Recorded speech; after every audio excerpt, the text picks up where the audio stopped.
3 జర్నీస్‌లో మీరు ట్రావెల్ అవుతున్నారు ఇప్పుడు. Singer by voice, composer by choice, lyricist by chance. Chandrahas చేసిన సినిమా బరాబర్ ప్రేమిస్తాం. అసలు స్టేజ్ మీద అలా పాడాడు అంటే మీరు ట్రాక్ ఇస్తారు కదా, అది ముందే మీకు తెలుసా లేదంటే అసలు ఏం జరిగిందో? మీరు సాంగ్ గా చూసుకుంటే ఫిలింలో అలా ఉండదు. అది ఇంకా ఆయన ఇండివిజువల్ కావాలి.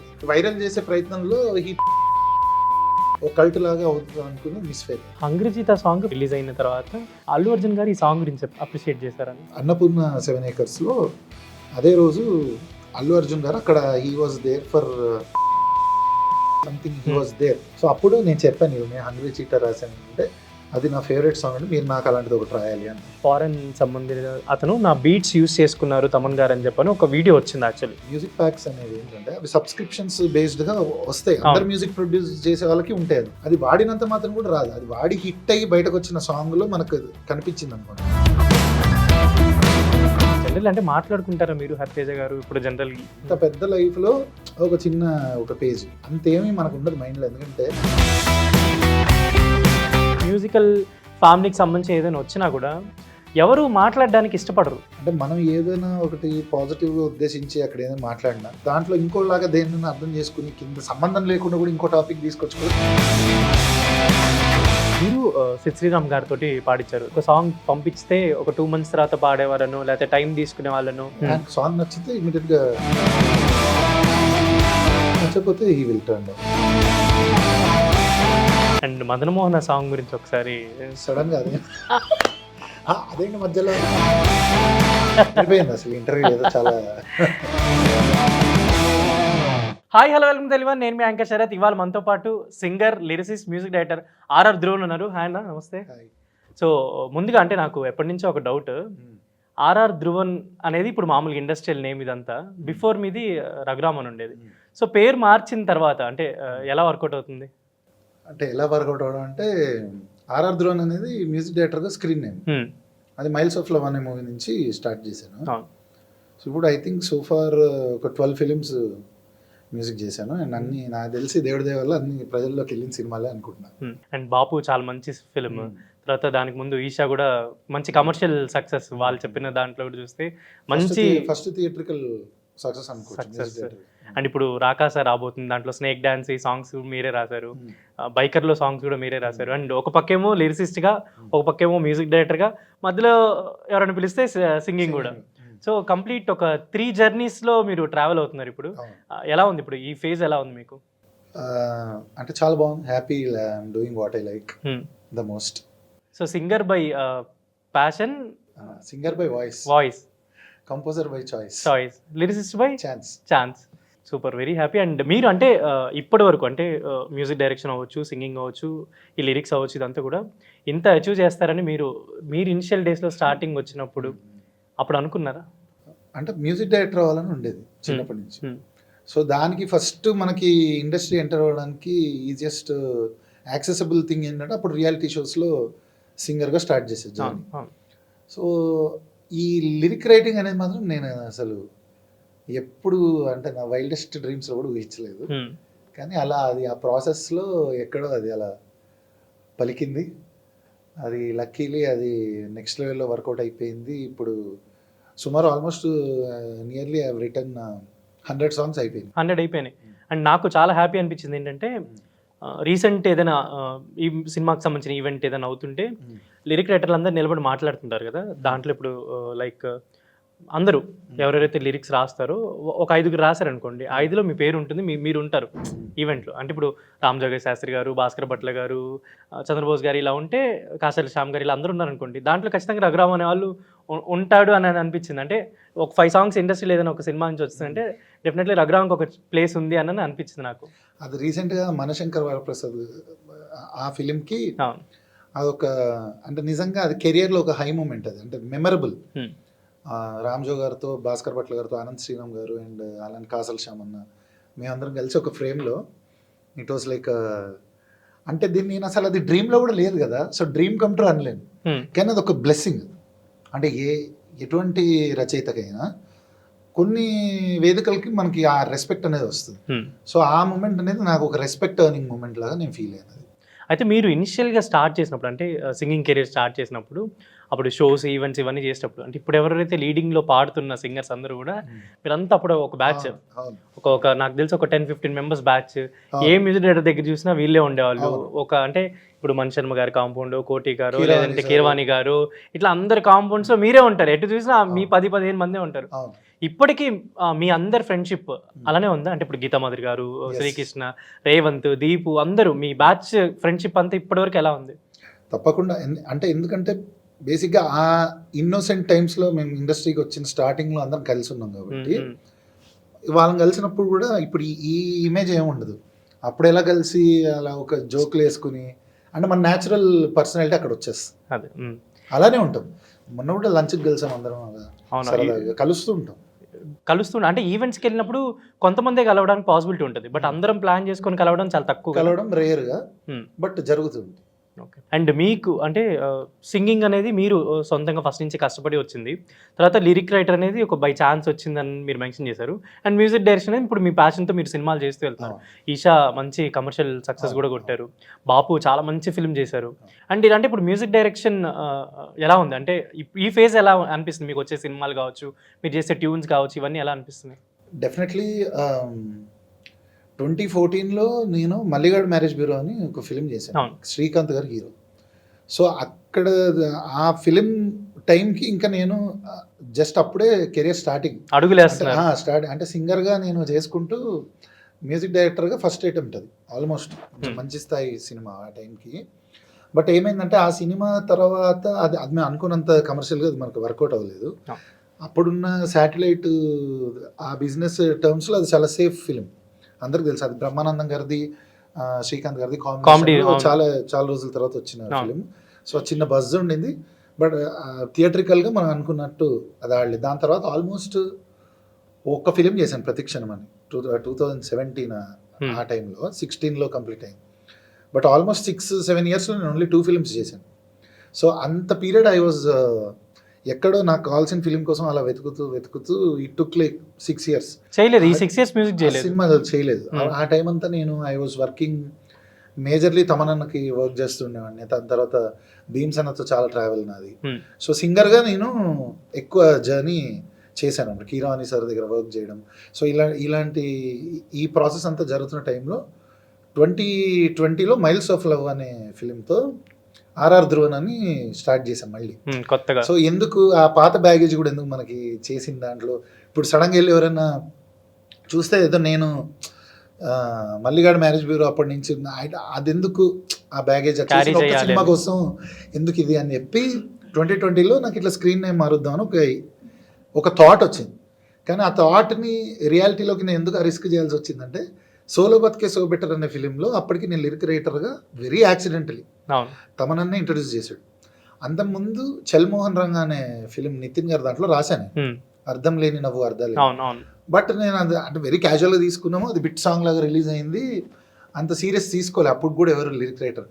బట్ సోలో బ్రతికే సో బెటర్ వచ్చేసరికి ఏమైపోయిందంటే, నేను రాసిన 2 సాంగ్స్ చాలా స్పాట్ లైట్ వచ్చాయి, హిట్ అయినాయి, మంచి హిట్. అవును, అంటే ఎప్పుడో రేర్గా కానీ ఒక 10 yearsకి ఒకసారి కానీ అట్లా ఒక కొత్త రైటర్ వచ్చేసి ఫస్ట్ ఫిలింలో 2 సాంగ్లు అలా హిట్ అయిపోవడం అనేది వెరీ రేర్ ఫెనోమిన్, మీరు అబ్జర్వ్ చేసినట్టు. అవును.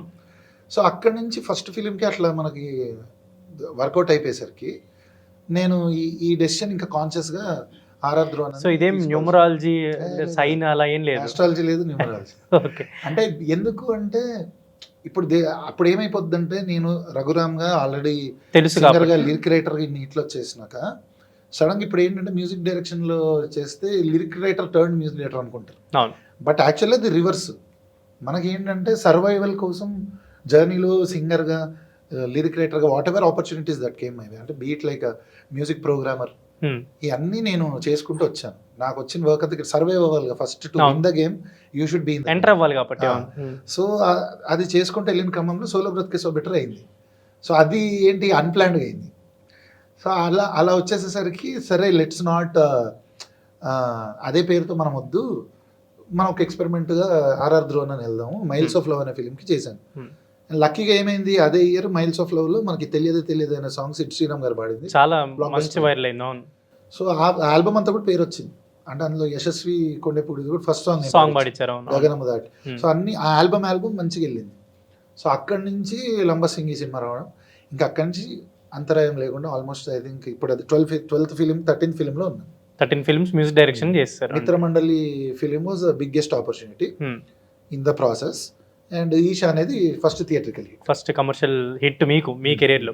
అండ్ ఇందాక చల్మోహన్ రంగా గురించి ఒక మాట చెప్పారు కాబట్టి దాని గురించి అడుగుదాం అనుకున్నా. Actually Chal Mohan Ranga pre release ఈవెంట్లో మీరు పవన్ కళ్యాణ్ గారు అంటే ఆయన అటెండ్ అయ్యారు, మీరు ఒక సెల్ఫీ తీసుకున్నారు ఫోటో, మై బిగ్గెస్ట్ ఇన్స్పిరేషన్ అనో సంథింగ్ ఏదో మొత్తం రాసి ఆయన జస్ట్ నార్మల్ నించో ఉంటారు, మీరు ఒక సెల్ఫీ పోస్ట్ చేశారు. సో అదే కట్ చేస్తే ఇప్పుడు అదే పవర్ స్టార్ గారిని తర్వాత కలుస్తాను మీట్ అవుతానని పెట్టారు ఆ రోజు. బట్ ఇప్పుడు కట్ చేస్తే ఓజీ సినిమాలో ఒక హంగ్రీ చీతా అనేది ఆయనకి ఒకటి క్రియేట్ చేసి ఆయనకి ఒక పాట రాయడం అనేది, అంటే ఒక ఫోటో తీసుకునే స్టేజ్ నుంచి ఆయనకు ఒక సాంగ్ రాయడం, ఇది ఎలా చూడొచ్చు జర్నీ? అంటే నిజంగా అంటే మన మేనిఫెస్టేషన్స్ అనేవి కొన్ని వాటికి ఆ పవర్ ఉంటుంది అనే దానికి ఇది ఒక చిన్న ఎగ్జాంపుల్ అనుకోవచ్చు. ఎందుకంటే నేను నా ఊహ తెలిసిన టైం నుంచి అంటే తెలుగు ఫిలిమ్స్కి సంబంధించి ఒకళ్ళని అలా స్టార్ లాగా చూడడం, ఆ ఫ్యాన్ స్ట్రక్ ఉండడం, ఒకళ్ళతో రిలేట్ చేసుకోగలం. సో అది నాకు పవన్ కళ్యాణ్ గారుతుంది. ఎందుకంటే తొలి ప్రేమ మూవీ నుంచి నేను ఫ్యాన్. అప్పట్లో ఆర్కుట్ ఉండేది, అవును, ఫేస్బుక్ అనమాట. సో నీ ఫేవరెట్ ఫిలిం కాలం ఉంటుంది కాబట్టి తొలి ప్రేమ, అంతే, ఏ సినిమా లేదు. సో తొలి ప్రేమ వాజ్ దట్ మూవీ రిపీటెడ్, నువ్వు 100 సార్లు చూసుంటాను నా చైల్డ్హుడ్ అంతా. సో అంత మనం ఐడలైజ్ చేసి వచ్చిన హీరో సడన్గా ఆయనకి హంగ్రీ చీటా లాంటి, హంగ్రీ చీటా అనేది ఇప్పుడు తెలియని ఒక పవర్ స్టార్ ఫ్యాన్ ఉండరు, అదొక anthem level hit definitely. So I think still that is my greatest identity. Hungry చీటా అంటారు నన్ను ఎవరైనా వెళ్తే, అబ్బాయి హంగ్రీ చీటా రాసాడు అని అంటారు. కానీ నాకు అక్కడ వచ్చిన డౌట్ ఏంటంటే దాని ఫుల్ సాంగ్ కంటిన్యూషన్ మీరు ఎందుకు అంటే రాయలేదు అనుకోవచ్చు. అంటే హంగ్రీ చీటా అనేది మన గ్లింప్స్ కోసం పవర్ స్టార్ గారి బర్త్డే September 2, 2023లో రిలీజ్ అయింది. అంటే 2 years before the film came. So అప్పుడు ఆ షూట్ తాలూకు చిన్న గ్లింప్సెస్ అవి చూపించి నాకు ఇన్స్పైర్ చేసి రాయించారు తమన్ గారు అండ్ సుజిత్ గారు. సో అది ఆ లెవెల్లో హిట్ అయిపోయేసరికి దాన్ని అలా హంగ్రీ చీటా అనేది ఆ సెగ్మెంట్ అలా వదిలేసి తర్వాత మళ్ళీ ఫైర్ స్టార్మ్ అని, గన్స్ అండ్ రోజెస్ అని అట్లా డిఫరెంట్గా ప్లాన్ చేశారు. సో హంగ్రీ చీటాను అలానే అన్ఆల్టర్డ్గా ఉంచేశారు. ఎలా అన్న ఒకసారి ఆ 4 lines ఒకసారి చెప్పండి. అంటే మీరు అంటే జస్ట్ ఆ విజువల్స్ తోటే రాశారు కదా అది. నెత్తురుకు మరిగిన హంగ్రీ చీటా, శత్రువుని ఎంచితే మొదలు వేట, చూపుగాని విసిరితే ఓరకంట, డెత్ కోట కన్ఫర్మ్ అంట, ఎవరికి అందదు అతని రేంజ్, రెప్ప తెరిచెను రగిలే రివెంజ్, పవర్ అండ్ పొగరు on the same page, fire Storm లాంటి రేజ్. అంటే ఇది వాంటెడ్ అంటే పవన్ కళ్యాణ్ గారు మీరు ఎప్పటి నుంచి అబ్జర్వ్ చేస్తున్నారు కాబట్టి ఇది సినిమాకే కాకుండా పర్సనల్ లైఫ్. ఇద్దరు తమన్ గారు సుజిత్ గారు చాలా పుష్ చేసి ద బెస్ట్ తీసుకున్నారు ఆ 8 lines కోసం. లైక్ చాలా వర్జన్స్ మేము రాసుకుంటూ ఐటరేట్ చేసుకుంటూ వెళ్ళాము అప్పుడు. కానీ రాసే ప్రతి లైన్ సెలబ్రేట్ అవ్వాలి, నువ్వు గుర్తుండిపోవాలి అని తమన్ గారు చేసిన ఒక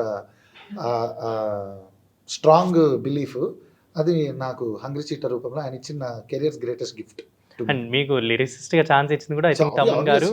అండ్ మీకు ఇది ఇలాంటిది ఒక మైల్ స్టోన్ పాట కూడా ఇచ్చింది కూడా తమన్ గారే అనుకుంటా. అండ్ అంటే రీసెంట్గా ఇప్పుడు మిత్రమండలి సినిమా గురించి ఒక టాపిక్ వచ్చింది అటు ఇందాక కూడా.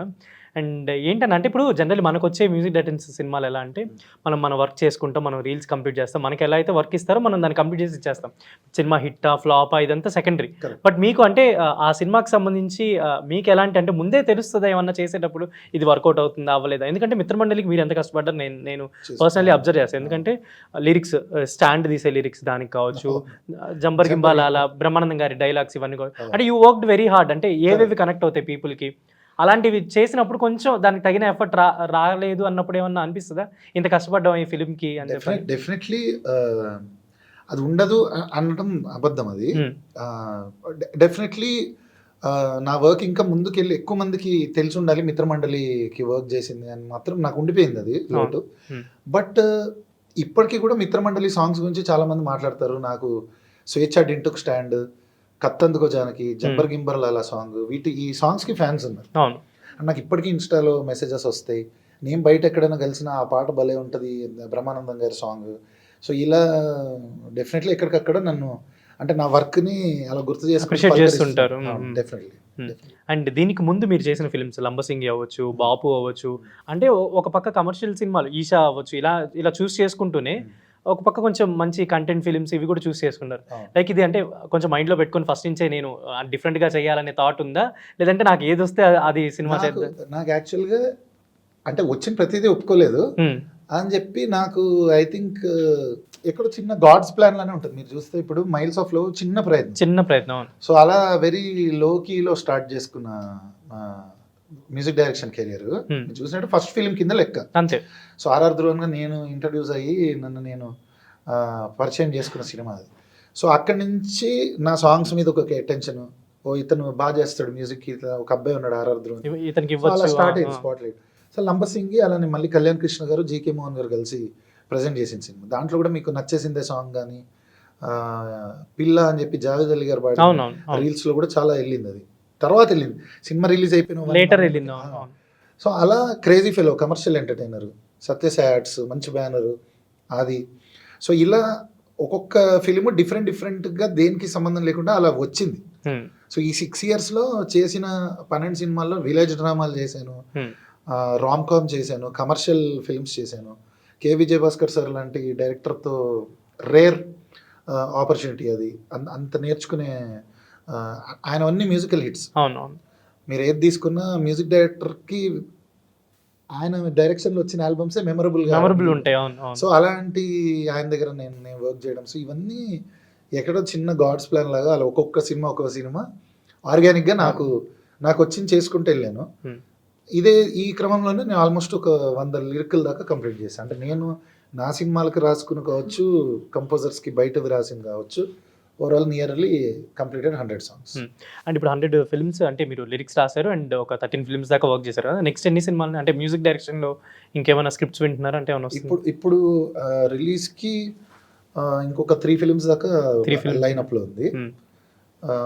వింటున్నాను, కొత్త ఫిల్మ్స్ కూడా వింటున్నాను, ఇంకా ఏది కమిట్ అవ్వాలి. ఓకే. రీసెంట్గా ఒక సినిమా చంద్రహాస్ చేసిన సినిమా బరాబర్ ప్రేమిస్తా, మీరు మ్యూజిక్ డైరెక్షన్ చేశారు, మంచి సాంగ్స్ ఇచ్చారు దానికి కూడా. అండ్ ఈవెంట్ రోజు ఆ సాంగ్ ఏదైతే పాడి ఆ సాంగ్ కొంచెం కాంట్రవర్సీ అయ్యి వైరల్ అయ్యి దానికి చాలామంది కంప్లైంట్స్ ఇచ్చి ఇదంతా జరిగినప్పుడు బట్ మ్యూజిక్ డైరెక్టర్ ఎక్కడ అనేది కనపడలే. ఆ రోజు ఈవెంట్లో కనపడలా, మీరు తర్వాత కూడా కనపడలా. దానికి నేను కాల్ కూడా చేశాను, ఏంటి మీరు ఏమన్నా రెస్పాండ్ అవుతారంటే మనకెందుకు అంటే మీరు అప్పుడు ఏం చెప్పలేదు అనమాట.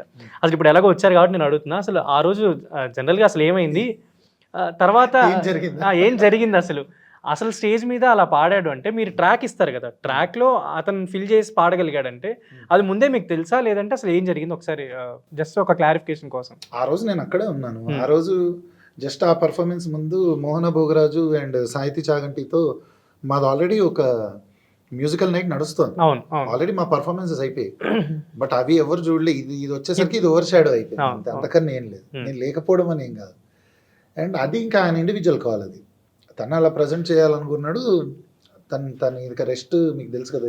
అదే అవును, అంటే చాలా జరిగింది కానీ మీకు నాకు తెలిసి ఎవరు కాల్ చేయలేదు. అంటే ఇంత నాకు ఎవరు చేయలేదు. అంటే ఒకళ్ళిద్దరు వెల్ విషర్స్ ఇప్పుడు మీలాంటి వాళ్ళు చేసి అడిగారు ఏంటన్నా, బట్ 95% నాకు అది ఎవరు పట్టించుకోదు జనరల్. అంటే మీరు ఇప్పుడు because I think they know about the spectrum or the domain of work.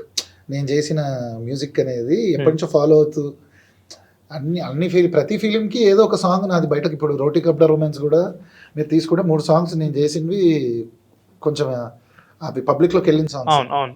So basic ఏంటంటే ఎక్కడికక్కడ నా సాంగ్స్ అనేవి అలా తెలుసు కాబట్టి మేబీ ఇది ఇక్కడ నేను హైలైట్ అవ్వలేదు. సో మీకు అంటే అలా జరిగింది, దాని తర్వాత మీకు ఏమైనా అనిపించింది? యాక్చువల్లీ అది మీరు సాంగ్ గా చూసుకుంటే ఫిలిం లో అలా ఉండదు. ఫిలిం లో చాలా బాగుంది, నేను విన్నాను. మంచి సాంగ్ అది. సో ఎక్కడో తను పాపం అది వైరల్ చేసే ప్రయత్నంలో హీ ట్రైడ్ సంథింగ్, ఓ కల్ట్ లాగా అవుతుంది అనుకున్నది మిస్ఫైర్ అయింది. తర్వాత మాట్లాడారు ఏమన్నా, అంటే అతనితో కానీ టచ్ లో ఉన్నారు మూవీ టీమ్ తోటి? అప్పుడు అది జరిగిన టైంలో ఆబ్వియస్లీ ఇది మన ఫస్ట్ డే రిలీజ్ అయినప్పుడు అందరం వెళ్తాం కదా ప్రీమియర్ దగ్గర కలిసాం లాస్ట్, అంతే. ఏం దీని గురించి ఏం టాపిక్ ఏం రాలేదు నుంచి ఎక్కువ, ఎందుకంటే this lot in the film. Actually ఫిలింకి చాలా కష్టపడి చేసాం. అదొక విలేజ్ డ్రామా, ఒక మంచి ట్విస్ట్ ఉంటుంది ఎండింగ్కి, and lot of background score దాంట్లో ఎఫర్ట్. 5 songs ఉన్నాయి.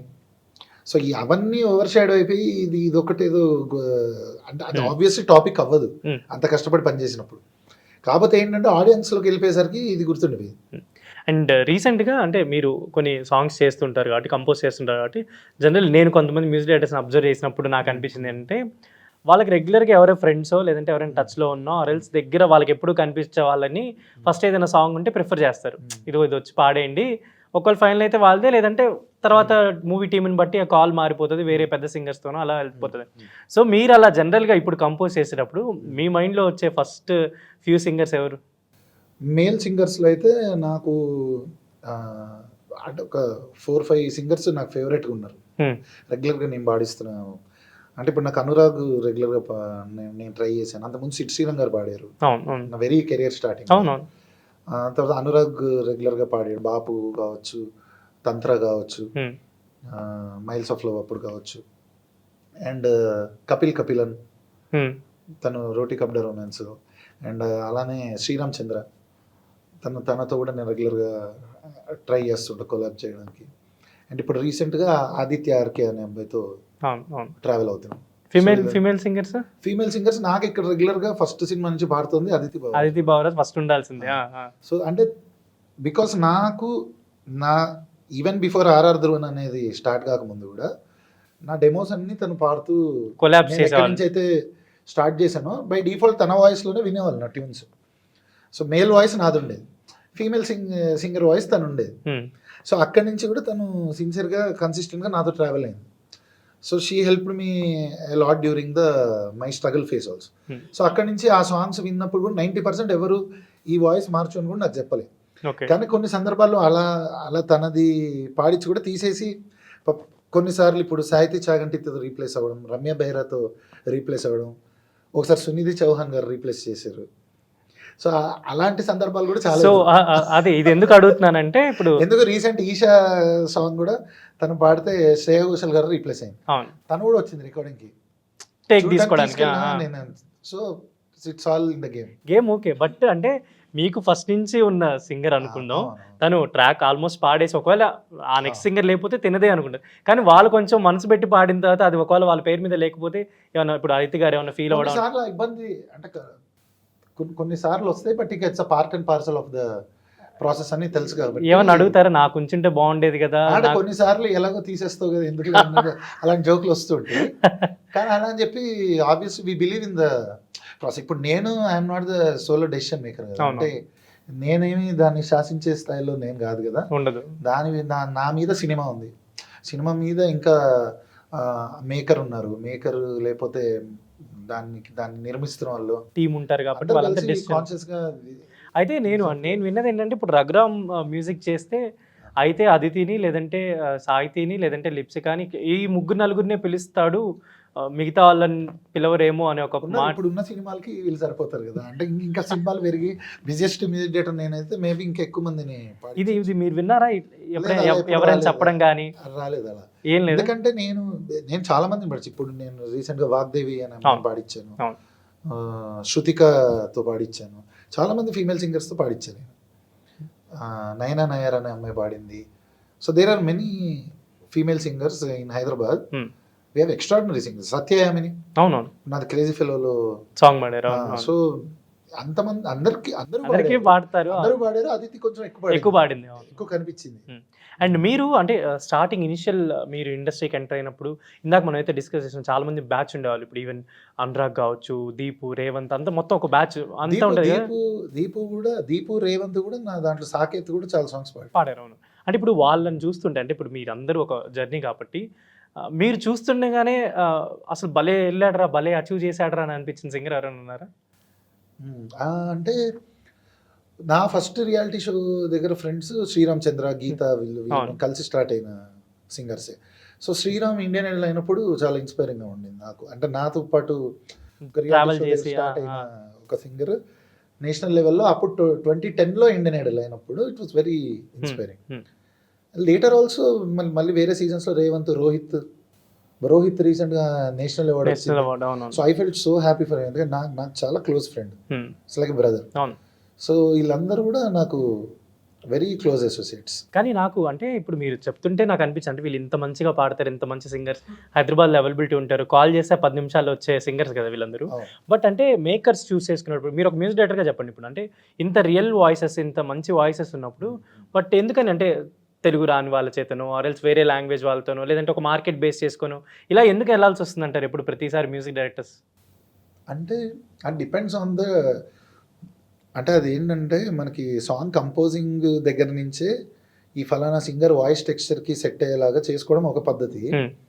కొన్నిసార్లు ఏంటి అంటే అది మార్కెట్ వైజ్గా ఇప్పుడు డిఫరెంట్ టెక్స్చర్స్ కొంచెం తిని పాడితే ఒక మనకే ఏదో ఒక యూనిక్గా అది ఆ టైంకి క్లిక్ అయినట్టుగా మనకి ఇప్పుడు ఇప్పుడు అంటే అలా అలా మాట్లాడుకుంటే ఇప్పుడు మిత్రమండలి అనే సినిమాలో జంబర్ గింబర్ల సాంగ్ ఉంది. అది యాక్చువల్లీ నేను నకాష్ అజీజ్ గారితో పాడించుకొచ్చాను. అంతా అయిపోయాక మళ్ళీ నా వాయిస్లో రిలీజ్ చేశారు అది. సో అలా నేను పాడించిన మనవి రీటైన్ అయిన సందర్భాలు ఉన్నాయి. ఇప్పుడు ఇదే సాంగ్ ఇప్పుడు ఇదే నకాష్ అజీజ్ గారిది ఇప్పుడు దేవరాలో ఫస్ట్ కొరమీను సాంగ్ దావుదీ వాదిరే సాంగ్ నేను పాడాను. అది ఇనిషియల్ ట్రాక్ పాడాను. ఫైనల్లో నకాష్ అజీజ్ గారిది. సో ఇది వైస్ వర్సా అవుతుంటాయి. దేవరా అనేది చాలా పెద్ద ఎగ్జాంపుల్. నేను ఇప్పుడు బీమ్స్ అన్న దగ్గర కూడా నేను చాలా సాంగ్స్కి వర్క్ చేశాను. సో అక్కడ కూడా పలుసార్లు ఇప్పుడు మనం పాడిన ట్రాక్ వర్జన్ నకాష్ గారు రీప్లేస్ చేయడం కానీ ఇలాంటి సందర్భాలు మనం చూసాం. కానీ అంటే జనరల్ నేను వింటున్నది ఏంటంటే అంటే ఇప్పుడు చాలా వీళ్ళు కూడా మంచిగా ఈవెంట్స్ చేస్తుంటారు, వీళ్ళు ఎప్పుడు రెడీగానే ఉంటారు, కానీ మంచి మంచి పాటలు పడట్లేదేమో ఇక్కడున్న వాళ్ళకని ఒక ఒపీనియన్ అయితే ఉంది. అది ఎప్పుడైనా మీతో ఎవరైనా కో సింగర్స్ కావచ్చు, ఫెలో సింగర్స్ ఎవరైనా షేర్ చేసుకున్నారా? అంటే ఉందండి, ఎవరి ఐడెంటిటీ వాళ్ళకి ఉంది. ఇప్పుడు ఏంటంటే మనకి సినిమాలు పెరిగే కొద్దీ, స్పాన్ పెరిగే కొద్దీ ఇప్పుడు ఈ ప్లాట్ఫామ్స్, మ్యూజిక్ ప్లాట్ఫామ్స్ ఇవన్నీ వైడ్గా పెరిగిపోయే యాక్సెసిబిలిటీ అనేది మల్టిపుల్ ప్లాట్ఫామ్స్ ఉండేసరికి స్ప్లిట్ అవుతుంది ఆపర్చునిటీస్ అనేది. ఒకళ్ళదే ఎప్పుడు హైలైట్లో ఉండదు. ఒక్కొక్క సీజను ఒక్కొక్కరిది అలా వర్క్, ఎవరి హార్డ్ వర్క్ తగ్గట్టు వాళ్ళది కనిపిస్తూ ఉంటుంది. మళ్ళీ మనకి ఇమ్మీడియట్ ఇంకో సీజన్లో ఇంకో సింగర్ కనిపిస్తాడు. అలా ఐ థింక్ అదే చిన్న మ్యూజికల్ చైర్స్ అన్నట్టు ఒక్కొక్కరి కుర్చీ అలా వస్తూ ఉంటుంది. ఓకే. అండ్ మ్యూజిక్ డైరెక్టర్స్ విషయంలో అంటే ఇందాక మనం అనుకున్నట్టు వాళ్ళకి ఎవరైతే అవైలబిలిటీలో ఉంటారో, రెల్స్ కనిపిస్తూ ఉంటారో, రెల్స్ మీట్ అవుతుంటారు రెగ్యులర్గా, వాళ్ళ మైండ్లో ఉంటారు. అంటే జనరల్లీ ఏంటంటే ఇప్పుడు సింగర్స్ చాలా మంది ఉన్నారు, షోస్ చాలా అవుతుంటాయి, ఈవెంట్స్ చాలా అవుతుంటాయి, ఈవెన్ ఇన్స్టాగ్రామ్లో పెట్టుకుని ఇప్పుడు ఈ మధ్య చాలా మంది పాడి పాపులర్ అవుతున్నారు. అయితే ఒక మ్యూజిక్ డైరెక్టర్ దృష్టిలో ఉండాలి అంటే ఎప్పుడు వెళ్ళి కనిపిస్తూ ఉండాలా వాళ్ళకి? అస్సలు కాదు అట్లే. అస్సలు అది అంటే నా వరకు అయితే నేను అది బిలీవ్ చేయను. నా వరకు ఏంటంటే నా సాంగ్కి ఎవరు కరెక్ట్ అనే వరకు అక్కడ దాకా వర్తిస్తుంది. నన్ను వచ్చి కలిసినంత మాత్రం ఆపర్చునిటీ అనేది ఐ డోంట్ బిలీవ్. ఒకటి మీరు అన్నట్టుగా యాక్సెసిబిలిటీలో ఉండడము. ఎందుకంటే ఇప్పుడు బేసిక్గా ఒక సాంగ్ క్రియేట్ చేస్తున్నప్పుడు స్క్రాచ్ దగ్గర నుంచి అంటే ఫస్ట్ దాన్ని ట్యూన్ పుట్టినక్కడి నుంచి అది మొత్తం ఫైనల్ అవుట్పుట్ బయటకు వెళ్ళేదాకా number of hours, number of days work ఉంటుంది. సో అక్కడి నుంచి ట్రావెల్ అయ్యి ఒక సింగర్ చేసినప్పుడు డెఫినెట్లీ వాళ్ళకు ఒక దాన్ని ఏమంటారు, ఒక వాళ్ళ సైడ్ చిన్న మనకి అరే వీళ్ళు ఇంత హార్డ్ వర్క్ చేశారు ఈ సాంగ్ కోసం, వీళ్ళు ఉంటే బాగుంటుంది అనే ఫైట్ అనేది మ్యూజిక్ డైరెక్టర్ ఎప్పుడు చేస్తారు. బట్ అదర్వైజ్ నీడ్ ఆఫ్ దవర్, ఆ సాంగ్ ఎవరు పాడితే బతుకుతుందో వాళ్ళని పాడించే ప్రయత్నం చేస్తుంది. అవైలబిలిటీలో ఉన్నారని చెప్పి సాంగ్ అనేది అది ఉండదు, అలా ఉండదు. అండ్ రీసెంట్గా అంటే నేను కొన్ని అబ్జర్వ్ చేసిన, అంటే ఏదైనా ఎప్పుడైనా ఒక సింగర్ మీదో ఆర్ఎల్స్ మ్యూజిక్ డైరెక్టర్ మీదో ఏదైనా ఒక ఇష్యూ కానీ, ఏదైనా ఒక కాంట్రవర్సీ కావచ్చు, ఏదైనా ఒక మ్యూజికల్ ఫ్యామిలీకి సంబంధించి ఏదైనా వచ్చినా కూడా ఎవరు మాట్లాడడానికి ఇష్టపడరు, అసలు బయటికి రారు జనరల్గా. అంటే అసలు బయటికి రారు. ప్లస్ ఒకవేళ మనం ఎంత యాక్సెస్ ఉండి ఫోన్ చేసి ఏంటి ఇష్యూ గురించి ఏమైనా చెప్తారా, ఆర్ఎల్స్ దీని గురించి ఏమైనా మాట్లాడదాం అంటున్నా కూడా చాలా వరకు రెస్పాండ్ అవ్వరు అనమాట. ఈవెన్ ఎనీ ఇన్సిడెంట్, రీసెంట్గా బాలు గారి విగ్రహం ఇన్సిడెంట్ అయినా, ఏదైనా ఎలాంటిదైనా జరగండి, ఈవెన్ కల్పన గారి ఇష్యూ ఏదైనా కానీ జరిగినవండి, సింగర్స్ ఆర్ఎల్స్ మ్యూజిక్ డైరెక్టర్స్ అసలు మ్యూజిక్ ఫ్రెటర్నిటీ చాలా సైలెంట్గా ఉంటుంది. ఎందుకంటే ఒక రియాక్ట్ అవ్వడమో లేదంటే ఏదైనా మాట్లాడడమో ముందుకు రారు. ఎందుకు? ఏదైనా ఉందా ఏమన్నా? అంటే ఇది నా గెస్సే. నేను అంటే నేను నిజము మీకు తెలిసింది అంతే. నాకు ఏమనిపిస్తుంది అంటే నాకు అనిపిస్తుంది ఏంటంటే ఇప్పుడు మీడియాలో టూ మచ్ ఆఫ్ ఈ మీమింగ్ మెటీరియల్స్ కింద కామెంట్స్ కానీ టూ మచ్ ఆఫ్ నెగటివిటీ అనిపిస్తుంది. అంటే మనం ఏదైనా ఒకటి పాజిటివ్గా ఉద్దేశించి అక్కడ ఏదైనా మాట్లాడినా ఆర్ దేని మీదైనా మనం స్పందించినా ఆర్ మన యొక్క వ్యూ మనం దాని రిగార్డ్లో మనం చెప్పినా దాంట్లో ఇంకోలాగా దేన్నైనా అర్థం చేసుకుని కింద సంబంధం లేకుండా కూడా ఇంకో టాపిక్ తీసుకొచ్చి కూడా కింద కామెంట్ సెక్షన్ అనేది మెన్షన్ చేస్తారు. We're seeing very bad comments and అసలు సంబంధం లేకుండా అనవసరంగా హైలైట్ అయిపోతుంది. సో ఇది రాదర్ అంటే speech is silver, silence is gold అంటారు కదా. నేను మేబీ అది ఫాలో అవుతే బెటర్ ఏమో. అందుకనే ఎవరు మాట్లాడడానికి ఇష్టపడరు. అంటే ఏదైనా ఒక ఇష్యూ కానీ ఏదైనా కాంట్రవర్సీ వచ్చినా కూడా వేరే వాళ్ళు అంటే ఈవెన్ ఎంత ఫ్రెండ్ అయినా, పక్క ఫ్రెండ్ అయినా కూడా మాట్లాడడానికి ఎవరైనా షేర్ చేసుకోవడానికి రావట్లేదు అనుకోవచ్చు. ఫ్రెండ్ అయితే ఎవరైనా అడిగితే ఆబ్వియస్లీ వాళ్ళకి ఒక నీడ్ ఉన్నప్పుడు సపోర్ట్కి డెఫినెట్లీ వస్తారు. బట్ అక్కర్లే అంటే వర్క్ రిలేటెడ్ ఏదైనా ఉంటే మాట్లాడచ్చు. సొసైటీలో జరుగుతున్న కాబట్టి ప్రతిదానికి మనం స్పందించాలని అయితే రూల్ లేదు కదా. ఎవరి పర్సెప్షన్లో వాళ్ళు వాళ్ళు వాళ్ళు మాట్లాడాలనుకున్న వాళ్ళు పోస్టులు పెడుతున్నారు ఇష్యూలు అయినప్పుడు. కొంతమంది they choose to remain silent, వాళ్ళ వర్క్లో వాళ్ళు బిజీ. ఇప్పుడు దాంట్లో వెళ్ళే కొద్దీ it might effect our personal space and hour work space also. Disturb అవ్వకూడదు, ఎందుకంటే ఆ కామ్నెస్, ఆ పీస్ లేదనుకోండి, క్రియేట్ చేస్తున్నప్పుడు మళ్ళీ మనకి చేయలేం, సరిగ్గా వర్క్ చేయలేం కాబట్టి అంతే, అంతకుమించి ఇంకేం ఉండదు. అండ్ రీసెంట్గా ఒక ఇప్పుడు రాజాసాబ్ వర్క్ గురించి ఎక్కడో ఒక ఫారెన్ సంబంధించిన అతను నా బీట్స్ యూస్ చేసుకున్నారు తమన్ గారు అని చెప్పని ఒక వీడియో వచ్చింది, యాక్చువల్లీ చాలా వైరల్ అయిపోయింది. బట్ తమన్ గారు కూడా ఎక్కడ రియాక్ట్ అవ్వాలి ఫస్ట్. తర్వాత రీసెంట్గా ఒక పాడ్కాస్ట్లో మెన్షన్ చేశారు, అవి ఫ్రీ బీట్స్ అనేవి కొన్ని ఉంటాయి, మనం యూస్ చేసుకోవచ్చు అనేది. అదే ఒక కాన్సెప్ట్ జనాలకి చాలా మందికి తెలియదు. ఒక రైట్స్ ఉండే మ్యూజిక్ కొన్ని ఉంటాయి, రైట్స్ ఉండే థీమ్స్ కొన్ని ఉంటాయి. ఇప్పుడు మనం లాజిక్ ఎక్స్ప్రో ఓపెన్ చేస్తే 100 ట్యూన్స్ ఉంటాయి, టోన్స్ ఉంటాయి. మనం ఏదో ఒక 4 టోన్స్ తీసుకొని సాంగ్ చేసేయచ్చు ఒకవేళ నిజంగా ఆ నాలెడ్జ్ ఉంటే. ఆ ఇన్సిడెంట్ జరిగినప్పుడు స్పందించుంటే మేబీ కొంచెం వెంటనే రియాక్షన్ ఉంటే బాగుండేది అని అనిపించింది. స్పందించే అంత స్టేట్ ఆఫ్ మైండ్ లో ఎందుకుంటారు? అక్కడ వర్క్ ఒక pressure, peer pressure, background score delivery చేయాలి, అంత పెద్ద ప్రాజెక్ట్ పాన్ ఇండియా లెవెల్లో. ఆబ్వియస్లీ ఎవరైనా అక్కడ మెడిటేటివ్ స్టేట్ లోనే ఉంటారు, దానికి వర్క్ చేస్తున్నప్పుడు ఇవన్నీ చూస్తూ అయితే ఉండరేమో అని నేను అనుకుంటున్నాను. ఎందుకంటే అంత టైం ఉండదు, అంత స్టేట్ ఆఫ్ మైండే ఉండదు. చిన్న చిన్న సినిమాలు చేస్తే నాకే ఉండదు. ఆబ్వియస్లీ ఆ లెవెల్ ఆఫ్ వర్క్, ఆ level of pressure, release tension లో వర్క్ చేస్తున్నంత పెద్ద మ్యూజిక్ డైరెక్టర్కి ఎందుకు ఉంటుంది? సో అందుకే అంటే ఆయన ఈ మధ్య పాడ్కాస్ట్ లో ఎవరు అడిగితే అలా చెప్పారనమాట. ఉండొచ్చు, ఇది నేను అనుకుంటున్నాను అక్కడికి. అండ్ నేను లాస్ట్ ఈవెన్ బిఫోర్ తమన్ గారి పాడ్కాస్ట్ కన్నా ముందు కూడా నన్ను ఒక ఇంటర్వ్యూలో సేమ్ అదే క్వశ్చన్ అడిగినప్పుడు, ఏదో సినిమా బరాబర్ ప్రేమిస్తా ప్రమోషన్కి వెళ్ళినప్పుడు అడిగితే నేను అదే చెప్పాను అనమాట. ఇప్పుడు ఏమైపోయిందంటే ఆ యాక్సెసిబిలిటీ అనేది ఈజీ అయిపోయి ఎవరికైనా ఏదైనా కామెంట్ చేసేస్తున్నారు. వాళ్ళు చేసిన బాడీ ఆఫ్ వర్క్ ఎవరికి తెలియదు. తమన్ గారు 200 సినిమాల పైన మ్యూజిక్ చేసి మంచి ప్రోగ్రామ్. ఐ థింక్ ఆయన చేసిన హార్డ్ వర్క్ ఎవరు చేశారు తెలుగులో? ఐ థింక్ ఇక్కడ హైదరాబాద్ నుంచి పనిచేస్తున్న వాళ్ళు ఈజ్ ద హార్డెస్ట్ వర్కర్ నేను చూసిన వాళ్ళలో. అండ్ అంత ఎఫర్ట్స్ పెట్టి చేసిన తర్వాత ఆ జర్నీ తెలియకుండా మాట్లాడడం అనేది ఎవరికైనా ఈజీ అయిపోయింది అన్నమాట. Anybody can leave a comment. అందులో ఒక 1% తెలియనోడు కూడా వచ్చి మాట్లాడుతుంటే బాధగా ఉంది. కానీ అంటే ఆ సిమిలారిటీ మ్యాచ్ అంటే ఒక చిన్న ఒక బీట్ మ్యాచ్ వల్ల కూడా చాలా మంది కమెంట్ చేసేస్తుంటారు కదా. మూవీ టీం అంటే ఇప్పుడు టీం ఉంటుంది, ఇప్పుడు తమన్ గారికి ఒక పెద్ద టీం ఉంటారు, చాలా మంది ఉంటారు కాబట్టి వాళ్ళు ఏం చెప్పరంటే ఇలాంటిది ఒకటి వస్తుంది, మనం ఏమైనా రియాక్ట్ అవుదామా, ఆయన దృష్టికి తీసుకెళ్ళడం ఇలాంటివి ఏమైనా జరుగుతాయి అంటే అదే చెప్తున్నా కదా. ఇప్పుడు అవి మనకి మ్యూజిక్ ప్యాక్స్ అనేవి ఏంటంటే అవి సబ్స్క్రిప్షన్స్ బేస్డ్ గా వస్తాయి. అందరు మ్యూజిక్ ప్రొడ్యూస్ చేసే వాళ్ళకి ఉంటాయి అది. సో అది సేమ్ లైబ్రరీలో ఉండే సౌండ్స్, అది ఎవరు ఫస్ట్ వాడితే అది వాడినంత మాత్రం కూడా రాదు. అది వాడి హిట్ అయ్యి బయటకు వచ్చిన సాంగ్లో మనకు కనిపించింది అనుకోండి, దాని నుంచి ఎవరైనా సిమిలారిటీ ఉందని రాస్తారు. ఇప్పుడు నా సాంగ్లో కూడా నేను చెప్పాను, ఆ జంబర్ గింబర్ లాల సాంగ్లో ఫైర్ ఫ్లైస్ మ్యూజిక్ అని బీజిఎం అని ఎవరో రాశారు కింద కామెంట్స్. నేను సాంగ్ చేసిన తర్వాత మీరు వెళ్ళి రిలీజ్ డేట్ కూడా చూడండి, ఏది ఫస్ట్ వచ్చింది చూసుకోండి. ఇప్పుడు అది డిడ్ గో దట్ బిగ్ కాబట్టి అది పెద్ద నాకు ఇష్యూ రాలేదు.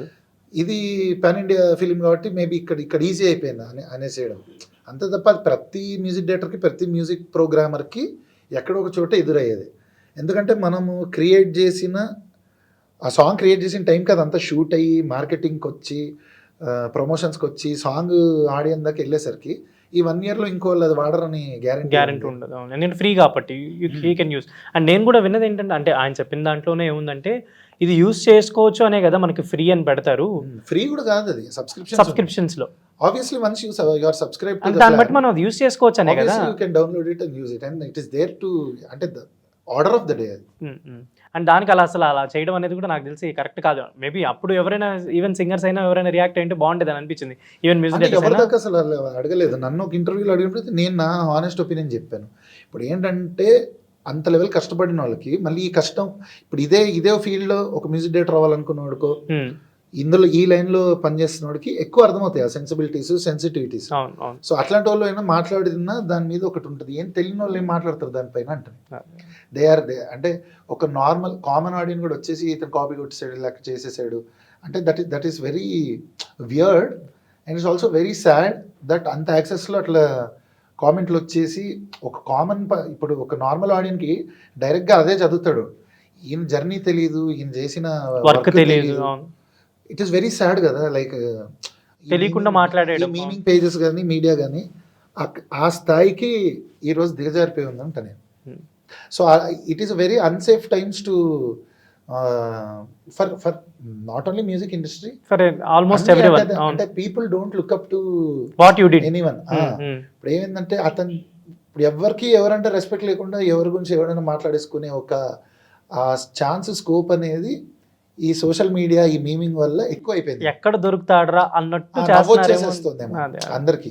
ఇది కామెడీ అంటే ఎవరికి ఏది సరేలే ఏమో మస్తు చూసాము, లేదా ఇది అక్కడి నుంచి చేసేసారు ఇక్కడి నుంచి చేసేసారు.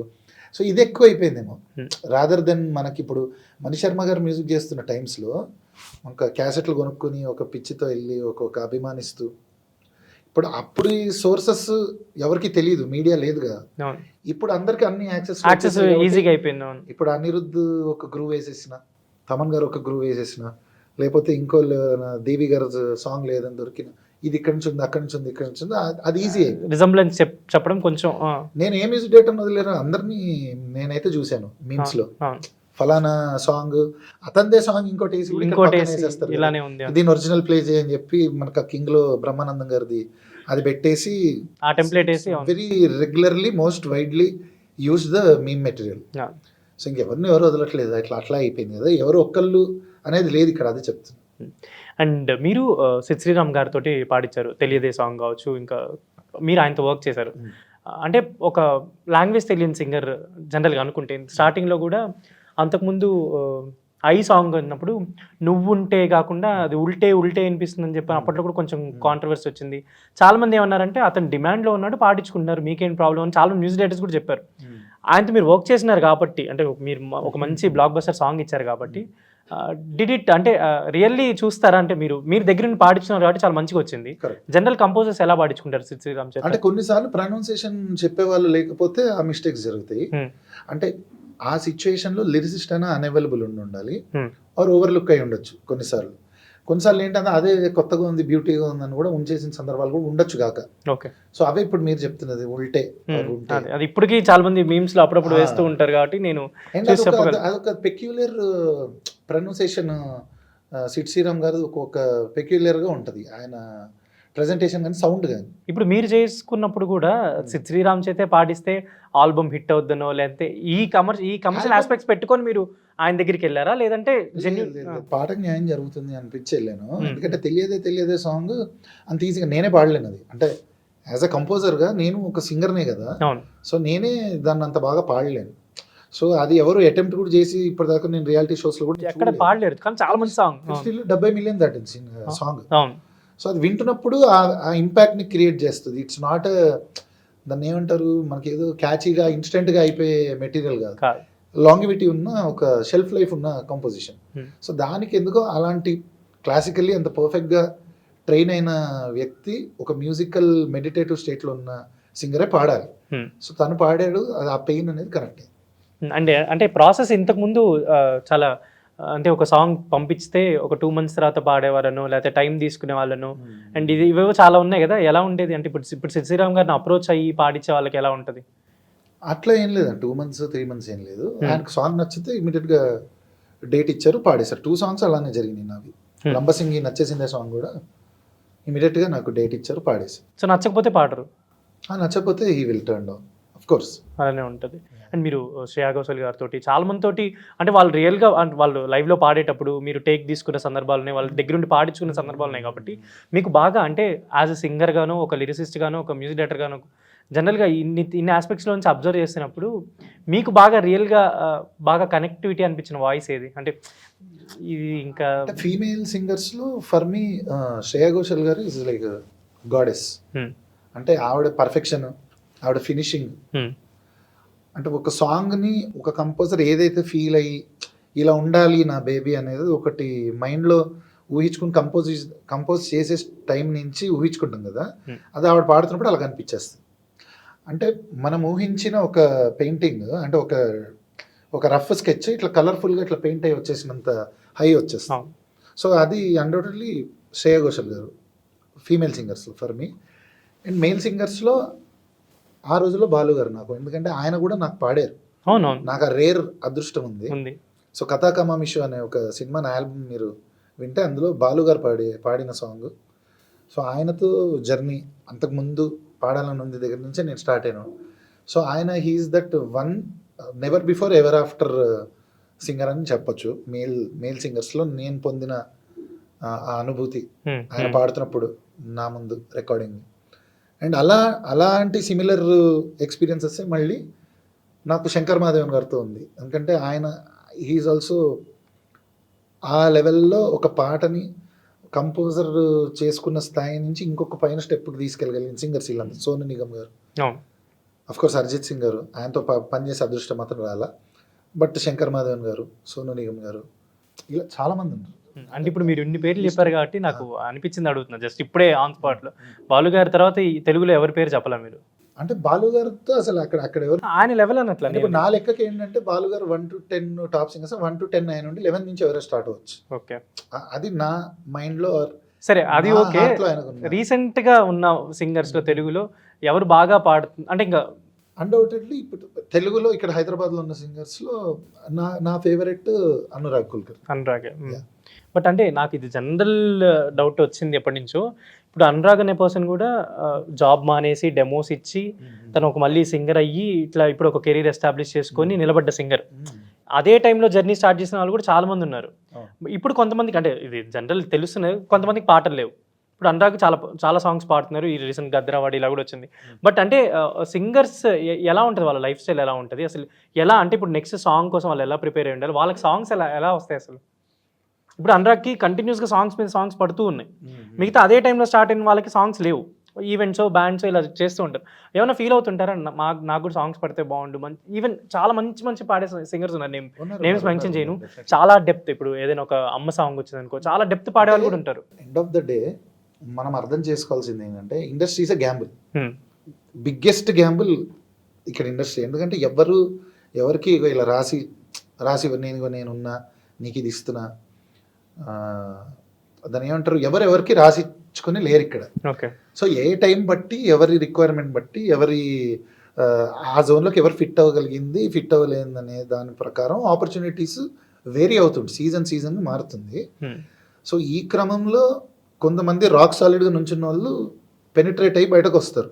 కొంతమంది దారిలో ఎక్కడ ఒక చిన్న ఫెటీగ్ రావడము ఆర్ ఇంకొక ఆప్షన్ చూసుకోవడము. ఎందుకంటే ఇన్కమ్ ఆల్సో ఇట్స్ ఇంపార్టెంట్, చాలా ఇంపార్టెంట్.